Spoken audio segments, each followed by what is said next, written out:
Are the Tradwives successful reactionary feminists? Are they Louise Perry readers who've taken the right point of view? Yes, who found their internet ideology and doubled down.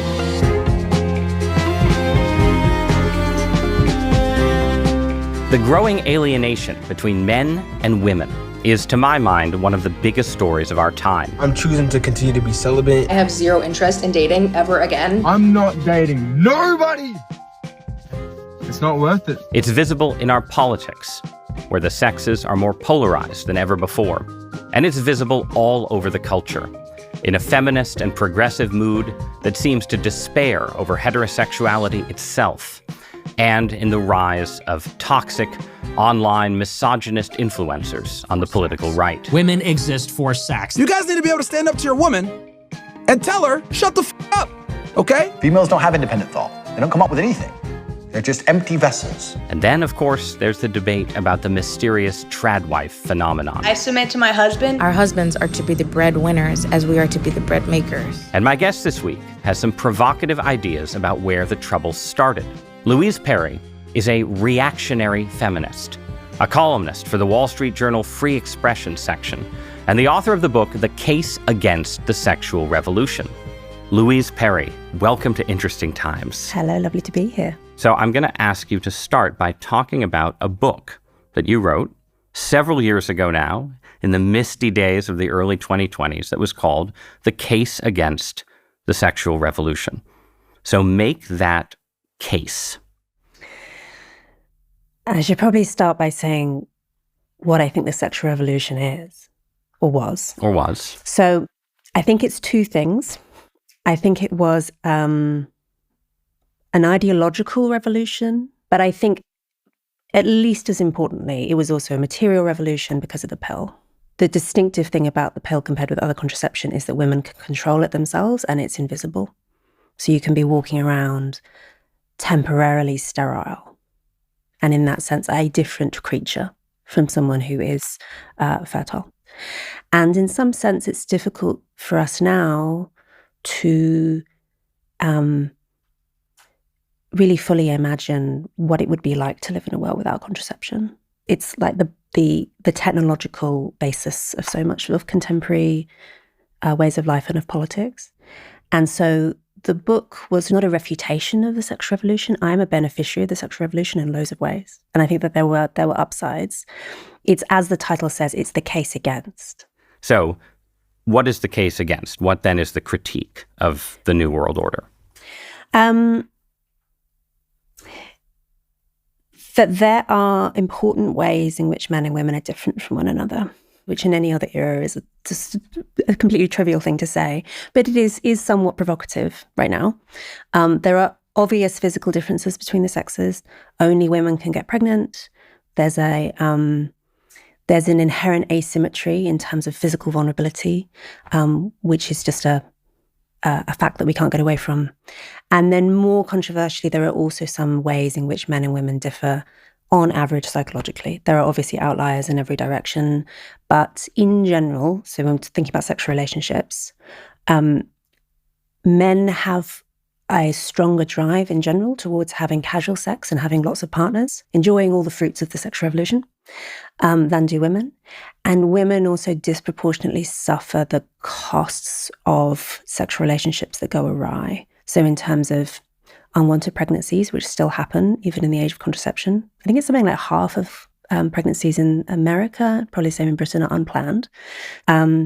Women on a physical level suffer that entirely.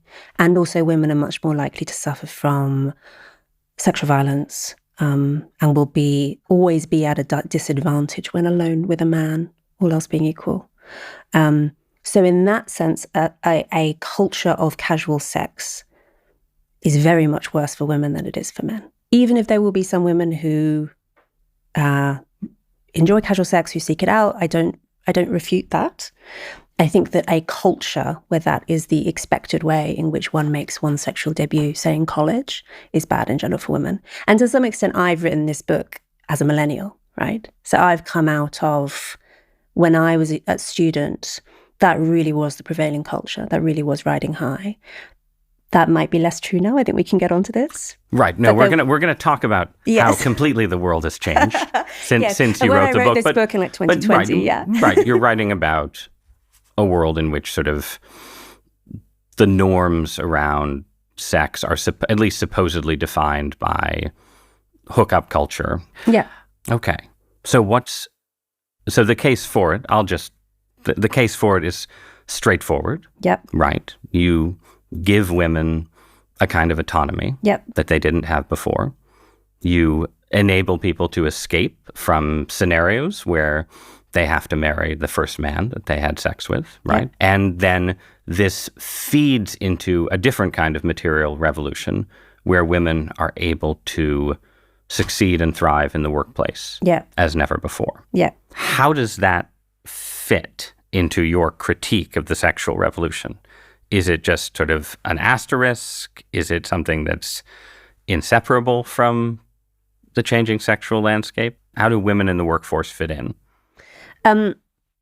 It's somewhat distinct from the technology shock of the pill that we've mostly been speaking about, but it's connected. I mean, when women's mass entry into the labour market is partly an ideological product. I would say that it's actually more a consequence of the economy changing and the sort of jobs that women can more easily do becoming more plentiful, but also when it takes less time to keep a household warm, clothed and fed, it becomes more possible for women to participate in public life. Obviously, women have always worked, but traditionally the sort of work that women do is the sort of work that can be combined with childcare. Typically in agricultural societies, like processing raw materials, because you can do that when children are around. But anyway, the nature of women's work does change post-sexual revolution. A lot of that is to do with macro changes in terms of technology. And it does present some serious challenges when it comes to the sexual and reproductive side of things. Because there is Elizabeth Warren famously in The Two-Income Trap points out that when it becomes the norm for both parents to take home a paycheck, you introduce a fragility in the domestic economy where if either parent for any reason stops earning, that's a problem. And particularly if the mother stops earning because she's had a baby, that becomes a real problem. Because if the assumption is that you have two paychecks and you're competing for, say, housing against other families who also have two paychecks, then families with a single income are at a disadvantage. So there are ways in which, this is a very good example, I think, of ways in which a culture which seems to offer endless choice to women in particular can, in a way, restrict choice. In terms of the history of the sexual revolution, I want to tease out how much the kind of sexual transformation of society is separable or not from that economic transformation. When I think about the history, it seems like there is a period that is sort of very distinctively male-driven. That I think people sometimes tend to underestimate this because of the sort of narrative around it that folds all good things together, right? And says we got sexual liberation and we got feminism at the same time, and it was a wonderful package deal. And in reality, if you go back to the late 50s and into the 60s and even into the early 1970s, you would say some of the dominant figures of the sexual revolution at that point are Hugh Hefner, right? Playboy and the Playboy philosophy. But then you also very quickly have a feminist reaction, I think, that picks up on at least some of the points you're offering in critique from the beginning, right? That focuses on sexual violence and rape, right? And the dangers of those things, that focuses on the vulnerability of women, the need to sort of figure out what consent actually means in these circumstances.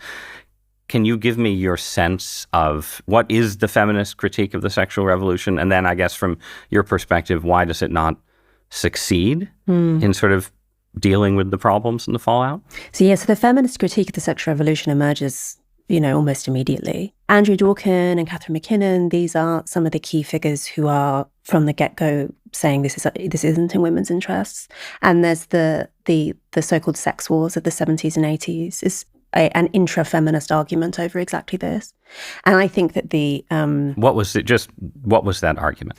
So Dworkin and McKinnon, among others, were highly critical of pornography in particular, and really very prescient about pornography. Because, of course, at the time, they were talking about kind of smutty magazines, which now seem to us to be quite tame.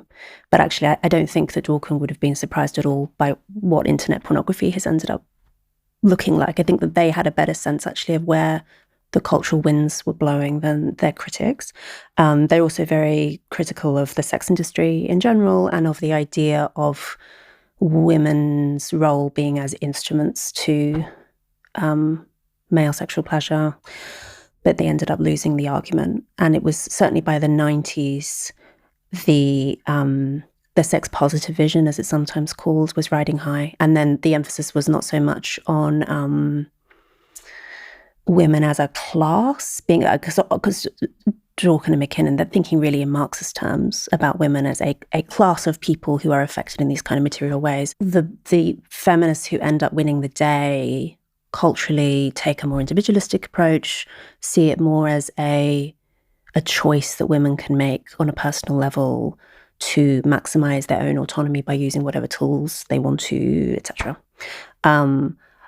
Again, I think this is now somewhat consigned to history, but that was the sequence, right? And then when, say, Sex and the City comes along, those kind of right. No, by the time you get to the late 1990s and the early 2000s, this is sort of the peak of Friends as the most popular American sitcom, and then Sex and the City, and there's sort of an assumption that feminism, sex positivity, and a sort of highly individualistic vision have carried the day. Would you say that, like, a weakness of the sort of Dworkin and McKinnon perspective was that it was simply too sex negative, right? I mean, that's sort of my impression looking back, right, is that if you say, okay, we have this fierce feminist critique of the sexual revolution, but it goes all the way to saying that, in fact, there's really no way for men and women to be together at all. All sex is rape, supposedly. All sex is right. I think she never precisely said those words, but she obviously meant them. Dworkin, you mean? Absolutely. Yes. Yeah. I mean, it's interesting how post-Me Too, there was a kind of resurgence of interest in Dworkin in particular, and a view from some feminists who hadn't lived through the sex wars that maybe, they had it right all along. I have a lot of respect for Andrea Dworkin in particular, mostly because she was an extremely good writer. I think that often gets forgotten about her. But yeah, I mean, also an extremist, absolutely an extremist.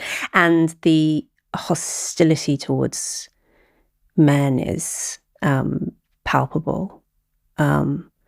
But then equally, I mean, what comes out of Me Too, right, is this immense sense, which I think is still with us, of despondency and disappointment around what the sexual revolution seemed to have offered. The offer was liberation, right, and it's fairly obvious to everybody that hasn't been delivered. Right. No, I think you have to see Me Too as a kind of successor to the McKinnon and Dworkin era. Yeah. Where, again, you have this sort of this reassessment of hookup culture and everything associated with it that does sort of adopt a version of the argument you're making, right? That this is a landscape that obviously benefits men, or at least powerful men, exploitative men, predatory men. Yeah. But then where do you think Me Too ends up? Like, what is the cultural takeaway from Me Too? Where does it leave us? Yeah, I mean, so the solution offered by Me Too is... So either, I guess, employing sort of gossip networks to damage male reputations. It's one of the few tools that women do have at their disposal to deal with predatory men. So it's that. And then it's also proposals to sort of re-educate men. So things like consent workshops. I used to teach consent workshops because my first proper job out of university was working for a rape crisis centre. And one of my jobs was to go into schools and teach consent workshops. So I'm not completely opposed to consent workshops. What was it like to teach consent workshops? So Consent workshops, I think, do something different from what people think that they do. So I think that the purpose of a consent workshop is actually to, typically taught in schools or universities, is to tell students what the law is, to protect the institution, and that we've made it clear what's acceptable, and also to tell victims where they can go for help. What consent workshops don't do is like reprogram young men, which is, I think, a typical feminist response to say, no, we should teach men not to rape. I don't think that is the primary driver of sexual violence, ideological. I don't think that, and this is one way in which I differ from a lot of feminist thinking, I don't think that rape or rape culture is an ideological product. I think it's a biological thing. Right. Primarily, which we can respond to in all sorts of societal ways. I mean, if we're concerned about ideological, I mean, this is one criticism that I have of the more individualistic feminist position, which is that if you think that rape is a product of propaganda, shall we say, consent workshops are no match for pornography. Just think of the hundreds of hours that a typical teenage boy might be exposed to pornography compared with 30 minutes of a consent workshop. I mean, there's no match. So just on that basis, we're at a disadvantage. And Dawkins and McKinnon's position on banning pornography makes a lot more sense. If you think that rape is a product of ideology, that makes so much more sense than any other intervention. And this is why your style of feminism, as part of it, gets labeled reactionary feminism. I know that's a term that it's partly a joke. But it's partly a joke, but like all things, all labels begin as jokes and become sort of realities to some degree. But that's a term that's, I think, most associated with a writer named Mary Harrington, who's also your fellow Brit. And so reactionary feminism, as I would describe it, seems to emerge after Me Too to some degree, where you have this sense, okay, we had yet another feminist attempt to get to grips with the downsides of the sexual revolution, and it didn't lead to a stable system. Yeah. Right. It just ended up leading to more alienation between the sexes. They also emerge, particularly in the UK, in debates around transgender issues, right, where the reactionary feminists sometimes are people who were radical feminists, right, who were sort of insisting on differences, biological differences between the sexes that then they feel get effaced by the push for transgender rights. But that's my description. What's your description of your own perspective? Reactionary feminism certainly is it starts from the assumption of crucial biological difference. And it thinks that many forms of feminism have underplayed how important that is. Yes. An expression that Mary likes to use is men and women have to find a way of getting along. But that is not necessarily a given, right, in other styles of feminist thought. I've often been accused of being anti-men in my book, because I say things boldly like sexual violence is overwhelmingly committed by men and sexual violence is a product of male sexual desire and all this kind of stuff. It's a lot of people take that as an indictment of men. I don't. I just think it's a fact. But it's paired, obviously. Something can be a fact and an indictment. I suppose so. But I suppose I forgive men for this, because I think it's also true that there are all sorts of virtues that are found in men and are maybe found more often in men than they are in women. And such as? I mean, the challenge of youthful male energy is that this period of maximum danger in terms of violence and aggression is also typically the period of maximum energy, and the risk tolerance that men have, which leads them to do violent things, is often also the same risk tolerance that allows them to be inventive and adventurous and all of these great things, you know. And I say this as a mother of two boys, you know. I think that you want them to have high risk tolerance. Yes. And in some sense, every society has to try and solve this problem. What do we do about this energy that we find in young men? How do we channel it? Because if you don't channel it in a good direction, it's very destructive. And so I don't know, maybe you send them off to war, or you send them to boarding schools or whatever. There are various solutions that we've tried. I don't think that the solution that has been toyed with in our own era of just pretending that men and women are the same, psychologically or physically, is productive at all. I think that's a mistake. So I guess that what reactionary summons is a different relationship to the recent past. It's not an attempt to roll back the clock just a little bit by a few decades. It's more of an attempt to look at the sweep of human history and think, okay, what are men and women like? And how have people in different times and places solved these problems which we are also grappling with? So my first degree was in anthropology, and then I did a degree in women's history as well. And I think that my anthropological training has probably done more even than working in rape crisis to sort of shape my view of the contemporary moment. Because I think there are so many ways in which our culture is so strange in terms of the long sweep of human history. So strange, and we think such odd things and have a tendency to assume that we are somehow outside of history or somehow completely unlike men and women of the past, and that we don't need to solve the problems that they did using the tools that they had. And hey, we have the pill. So we're not completely wrong about that. There are some ways in which we are outside of history and we have very different tools at our disposal. Right. We're in a different technological moment along several dimensions, right? I want to get to the question of the effects of the digital revolution on relations between men and women. But before I get there, I just want to consider why a non-reactionary feminist might look at your argument or your critique and have some strong doubts, right? And so I think one obvious thing that they might say is, okay, look, yes, we have not exactly figured out an ideal way for men and women to get along under feminist conditions. Fair enough. Was the way that men and women got along in, Victorian London or, Georgian London or any prior period in this metropolis's history, was that some ideal model? No. Every era has a non-ideal model because life is non-ideal. And in this particular era, women have received jobs, legal rights, all kinds of forms of independence. And this is the crucial point, they are choosing that, right? Women are more politically liberal or more politically progressive in both the United States and in the UK. They've become still more politically liberal in the last few years, and we'll get to that in a moment.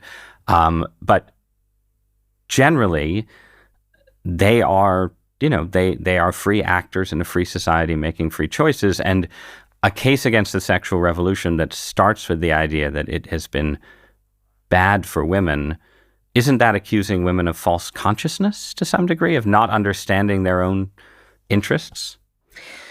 So two things I'd say to that. One is I think that what's sometimes called heteropessimism, this buzzy word, is an indictment of the sexual revolution.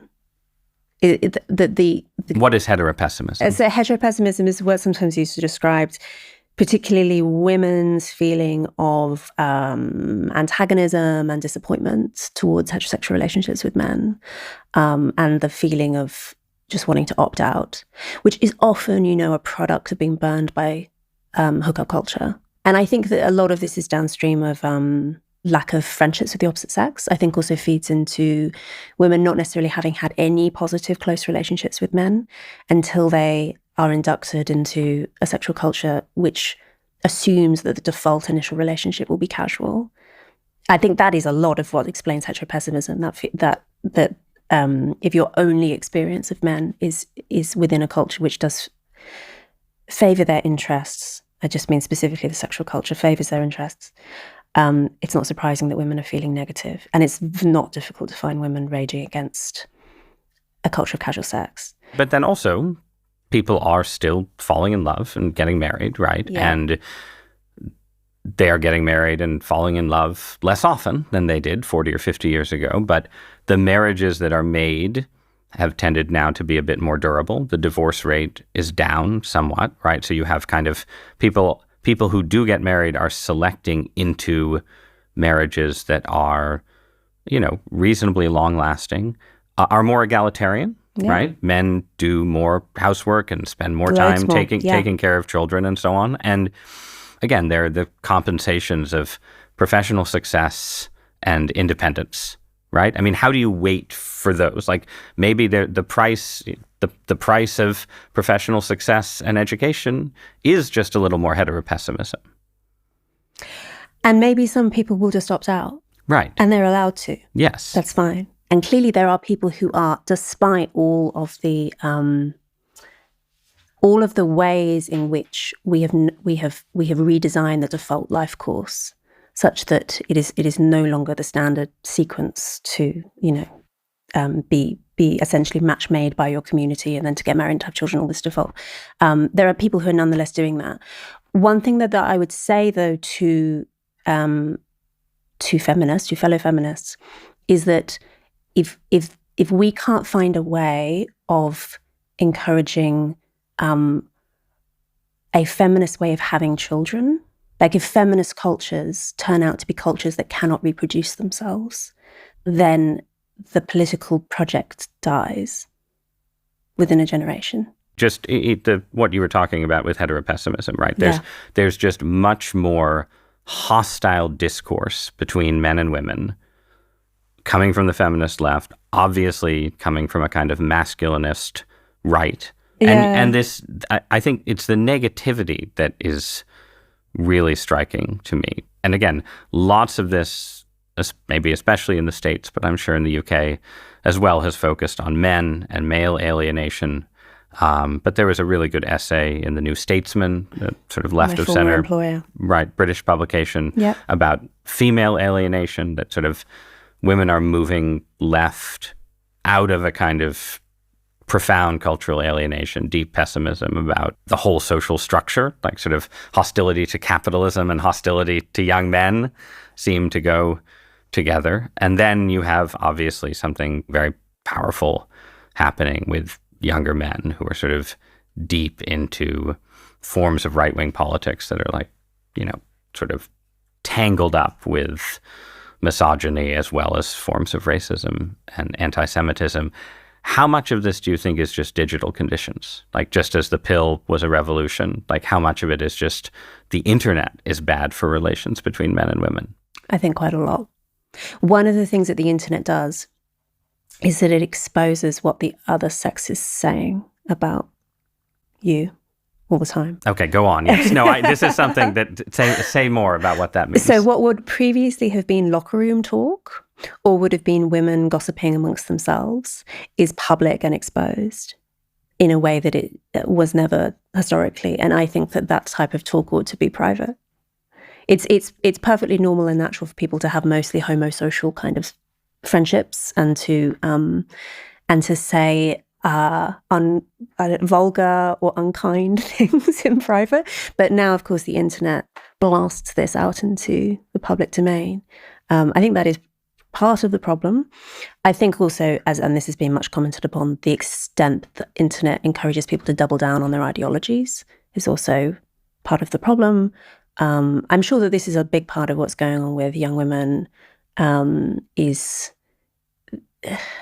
Young women are very mimetic. I mean, human beings are very mimetic, but young women, I think, are more mimetic. So, for instance, young women are often the originators of new slang. They're very sort of socially sensitive, and fashions and so on often originate among young women. And that ability, which is both good and bad, is turbocharged online because the internet is this remarkable tool for mimesis. Hence why I think you see actually greater political radicalization among young women than among young men. Obviously, the young male political radicalization is more commented upon because young men are more dangerous. It's probably the main reason. Like, we're more worried about violence that they might commit.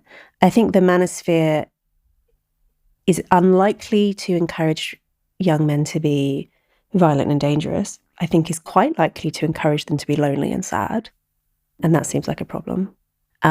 But in terms of who has actually changed politically over the last 10 years, it's young women who are veering left and young men who've actually stayed relatively still. At least the median young man stayed relatively still. That. Yeah, you can see that in polls. Yeah. I think you'll get a slight rightward tilt for young men, and depending you on do the country. you do have some polling that will say, sort of ask sort of feminist coded questions about like, what are your expectations for your wife, and are working women good for society, and so on. I think in some of those you do see also some rightward movement among Zoomer men. Yeah. But if you're just asking about sort of general questions of political affiliation, it's a very stark divergence among young women relative to men. And this is very bad for relationships. It does seem as though men and women de-radicalize each other through exposure, through positive, intimate exposure. And that's exactly what's not happening.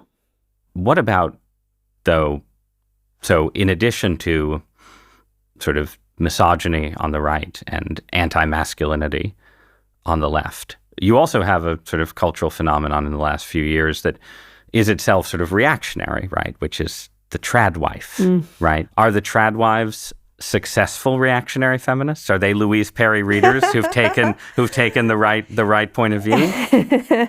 Who've doubled down on who found their internet ideology and doubled down. I mean, yes, tradwives are an internet phenomenon, obviously. Yes. What do you make of them? I have sympathy with I think that tradwives are angry and sad for the same reasons that progressive feminists are angry and sad, but they have a different set of solutions which they think will solve it. Everybody churned butter. You churn the butter. Everybody notices that not only are relations between the sexes mutually embittered, but also there are certain ways in which women's lot is just quite tragic. There are ways in which, say, the nature of the female reproductive system is that it causes a lot of suffering, often, in a way that just isn't true for men because we have more complex reproductive systems. Pregnancy is difficult. Childbirth is painful. There's no way of opting out. Even I can tell from experience, a planned C-section still necessitates a lot of suffering. There's no way through this which doesn't necessitate suffering. And in very traditional cultures, that's understood as the counterpart to the male burden of waging war and suffering by defending the community. The male warrior and the woman in childbirth are in some sense the counterparts to one another. These are your twin roles.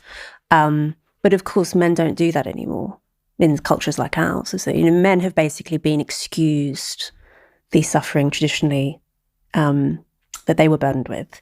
And also men do less of a strange feature of the modern economy is that the jobs that men used to do, including around the home, are quite easy to automate. So we don't really need men to chop firewood anymore, for instance. But we do need women to do a lot of care work because that hasn't so far proved to be something that one can automate. So women look around and they see there are burdens that I am I'm presented with which seem unfair to me. And rather than blame God, which would be one option, there's a desire to blame the or Adam and Eve. Yes, right. Again, Christians have thought about this. trad option. Yes, right.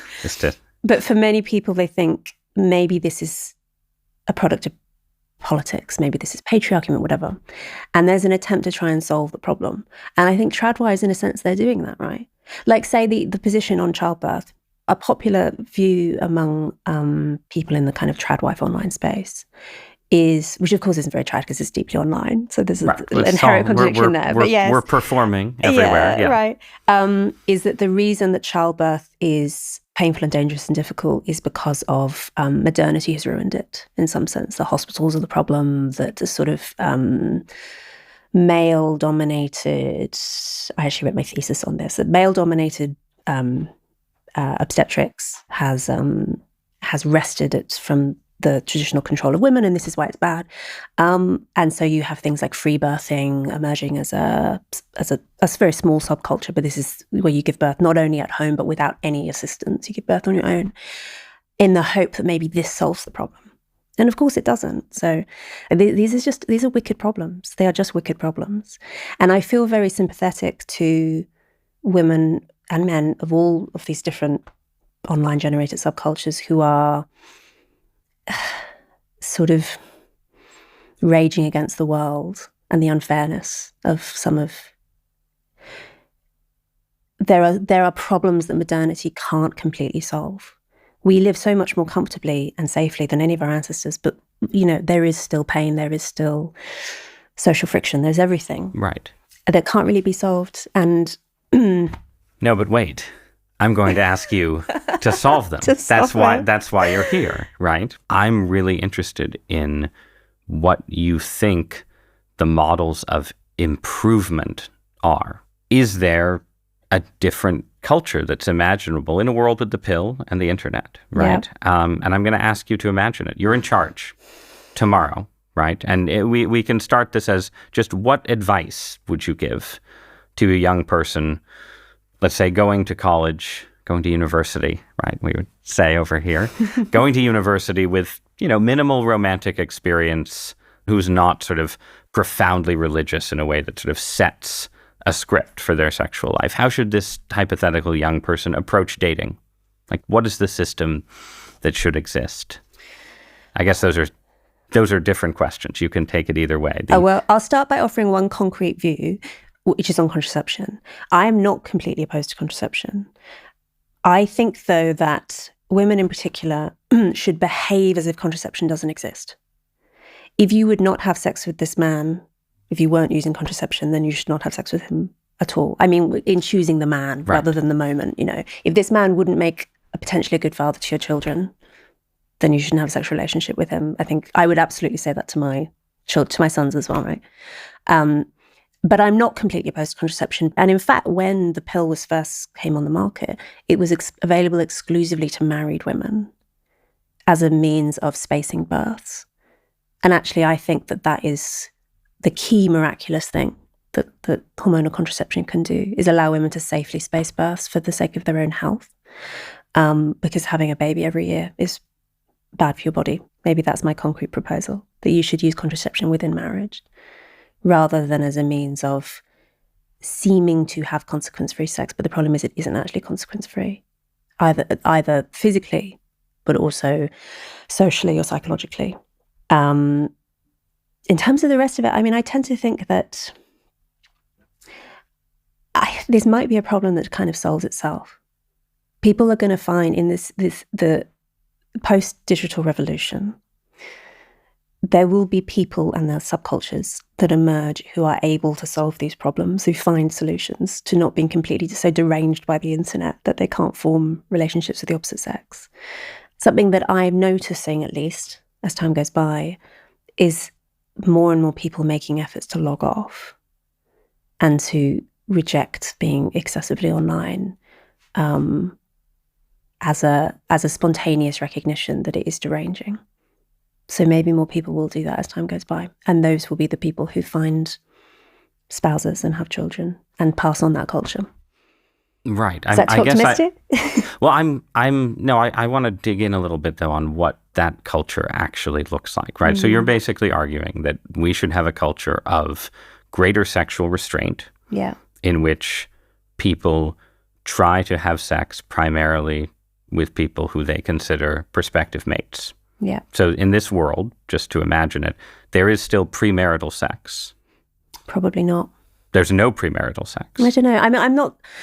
I thought in this book about just saying... So now we're becoming very reactionary here. No, Well, is it reactionary? It is obviously completely intuitive to say, for a woman having sex in some sense is one of the most consequential things that she can do. Because if she gets pregnant by this man, all the options are difficult. And particularly, I mean, something I think we forget about abortion, up until recently, up until the 60s and 70s, abortion was not just illegal, it was very dangerous. There wasn't really a safe way of having an abortion. So for all of our female ancestors, your options if you get pregnant and you don't want to be are all very difficult. Of course, given that, you should take very seriously indeed who you have sex with and when. And of course, it makes sense to say that you'll only cross this line once the man has been approved by your family and community in some sense, and also has made a costly and public declaration of commitment to you. And one way of doing costly and public declarations of commitment is through marriage. Right. I have many questions. So first, in our world, this world, right, where there is contraception, there is the birth control pill, there will be, unknowable technologies around, in the future surrounding reproduction, right? There is the internet, there is sort of a degree of just sort of generally individualism and social liberalization that's connected with technological change and economic change and so on that isn't going away.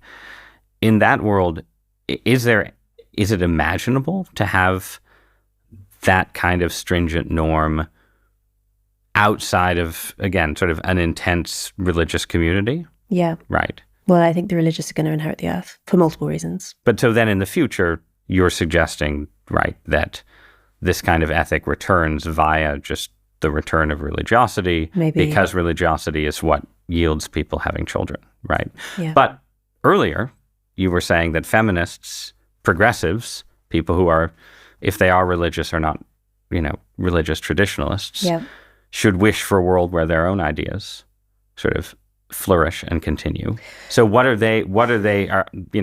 someone who's listening to this conversation who considers themselves a liberal feminist, right, and wants to have an ethic around sex that leads to good relations, are you just saying learn from the conservative Christians? I'm going to draw a distinction between feminist and progressive. That's fine. So I favor a very broad definition of feminism, just politics for women, qua women, okay. And specifically, I think politics that recognises the inherent vulnerability of women and therefore the fact that there needs to be a sort of rebalancing in some sense to account for that vulnerability. That's not at odds with being religious, I don't think. But obviously, some religions are better or worse for women in that sense. And the thing that and where the liberal feminist watching and I completely agree is that I don't want Gilead or there are various real-world examples of this. I don't want a world in which women are completely subservient to men and have no... it's not even just the ability to work, although that's important. It's the ability to do things like... one thing that I really appreciate about living in the modern feminist society that I do is things as basic as the ability to swim in public. I'm also Australian. Australia has a real swimming culture. And it occurred to me recently that the beach culture that Australia has is so modern and so fragile because it specifically relies on the ability to share common space without conflict, but also the right of women to wear scanty swimsuits, to go into the sea safely without being harassed. Like that's the sort of thing that is potentially imperiled by the failure of feminist societies to reproduce themselves. And I'm using feminist in the most expansive way possible. But that culture is itself connected to permissive norms around sexuality that allow people who are teens and early 20s, to say nothing of, elder people, right? But they're not married. They want to have sex with someone. They have sex with them in, I think, the same spirit that you might wear a string bikini to an Australian beach, right? It seems to me very hard to say we're going to have a society where there's an ideal of sexual chastity that is at least somewhat equivalent to the ideals in the traditional past and also have Australian beaches. Yeah. I'm trying to be a centrist, Ross. No, I know. I know, but it's genuinely difficult. Or to take another example, right? I think that it is plausible to imagine a world that had an ethic of chastity around sex that was also comfortable with women succeeding in the workforce. Yeah. I think you can separate those things. But I think it's understandable that historically feminists look and say, we had the ethic of chastity in a society that used it to control women, tell them that they shouldn't go to college or they should only go to college to meet a husband and so on. And the fact that two things came in together historically doesn't prove that they go together, but it's an indicator, right? Like, can you separate those things? I don't know. And I also another strong argument against the reactionary feminist position is to say that we would we might like it if everyone sort of spontaneously realized that, particularly in a world with the pill, that it is better for you if you basically adopt soft trad norms of your own volition. But realistically, if you look at every period of the past, really, the way that this actually gets enforced is through something like slut shaming and through sexual double standards. Yes. Is it possible to have, and I don't like those things. I would rather, women not suffer like that. Is that possible? I don't really know. I'm not sure if I have, I can offer critique. I'm not sure if I can be the architect of an entirely new sexual culture. Okay. But in terms of evolutions, right? Yeah. Like this is why I guess you went straight to very strict norms when I asked you, right? I don't think and when you go straight to strict norms, it immediately raises all of the questions that I've just pushed at you, including questions about what happens to gay and lesbian people under these conditions, where the sexual landscape and incentive structure is very different, and again, where an ethic of chastity was associated with profound hostility to homosexuality, right? All of these questions immediately come up. And if you don't have an answer for them, is there a gradualist position where you would say, look, you could have a society where,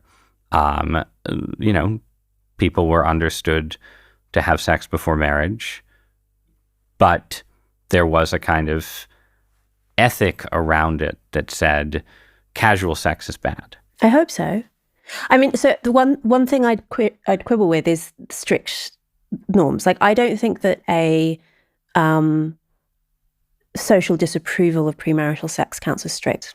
Historically, for instance, it was quite common for brides to be pregnant on their wedding day because often they would have sex once they got engaged. Right. There's always, history is messy in this sense. The problem, though, of course, with trying to, and this is the challenge always of the conservative, of trying to defend any kind of historical society, is that people will always point to the trade-offs of that model and the bad things about that society, right? Which are absolutely true. But that's why I'm pushing you on to what extent can post-1950s norms be preserved around,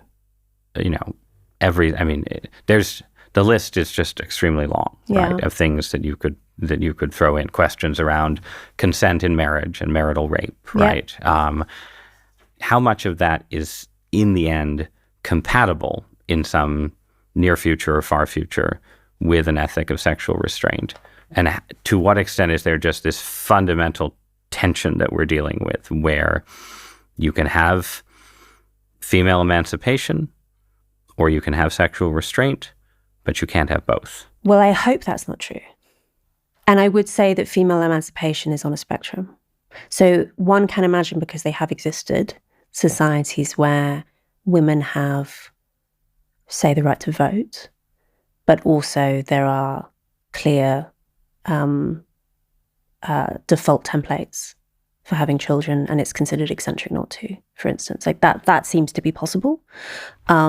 Whether or not that's possible long term, I guess, is the bigger question, because it does seem as if there's a tendency to have a ricocheting between more permissive and more restrictive sexual cultures. And maybe that's where we are right now. When I wrote the book in 2021, I wrote at the end, at the moment, millennial liberal feminism is riding high, but I wonder if there might be a reaction, and there might be, you hear these tradwives, et cetera, on the internet, maybe this is going to be something more substantive. And I think that has happened. And there has been a significant rebellion against the liberal feminist assumptions of, say, the Me Too moment. But it seems to me that both in sort of the tradwife phenomenon and in the more male masculinist parts of that rebellion, there is just a kind of, a fundamental unrealism about the kind of society that we live in and how it could plausibly evolve. You're not just going to say, now it's 1955 again, right? That's not going to happen.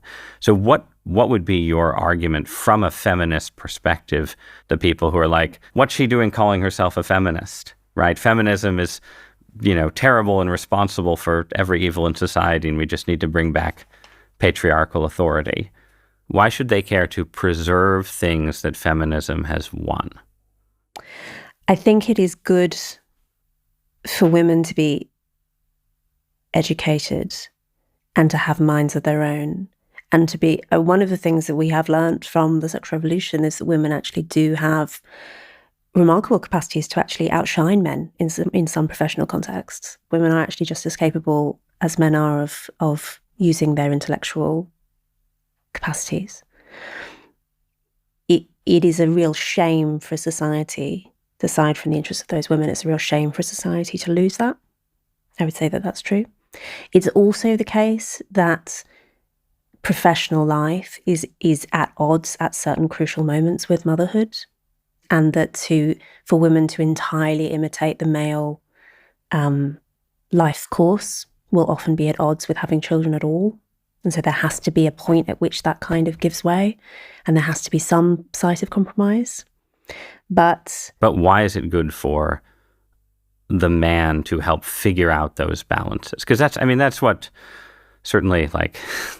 I tried to do in my own marriage, right? It's like you are trying as a man in the 21st century, a conservative man, but not a masculinist influencer, right? Yeah. You are trying to find a balance that enables my own wife to be professionally fulfilled while also having kids. And it is a balance. There's no simple solution, right? But why is that good? Happy wife, happy life. Is that an expression that Americans use? Sometimes. I've heard it, yes. Yeah. That seems compelling to me. Do you want as a man to have to manage an unhappy, subservient wife? I think probably not. And if you did, that would be itself bad, right? That would betray your lack of virtue. Yes. Yeah. So I think that is one reason too. It seems I am pro-marriage, not only because it's a means for having children and so on, but also because I think one remedy potentially, or the remedy that I take in my own life at least, to the battle of the sexes is to look at the differences that clearly exist between men and women. And rather than read them as antagonistic, read them as charming and interesting and funny. And there is no better arena in which to learn that than in marriage, and to become genuinely fond of the opposite sex. That seems a very important step on the road towards men and women getting along. And again, that seems to be obviously in the interest of both men and women to have good marriages. And you probably can't achieve that to the necessary and proper degree if you start with an assumption of fundamental inequality, right? That there is a way with the that man this as tyrant, yeah. Right. That this is the key inside of feminism, is to say that all good things flow from some assumption, not of interchangeability, but some assumption of male and female equality. I think that that's you are true. marrying an equal. Yeah. I guess the reason why reactionary feminism may never find a large popular audience is that I think I just have quite a tragic outlook on these questions. Maybe this is my instinctive conservatism, like temperamental conservatism. I don't think that there are, at scale, clear solutions. But I think at the individual level there can be. I think one good thing to say for our current era is that if you have sufficient agency and strength of will, you can almost have it all, pretty much. We all have the capacity actually to resist all of the negative trends that we've spoken about today, which maybe wasn't so true for our ancestors. So in that sense, maybe the modern choices available to us are a good thing. All right. On that note, Louise Perry, thank you for joining me. Thank you.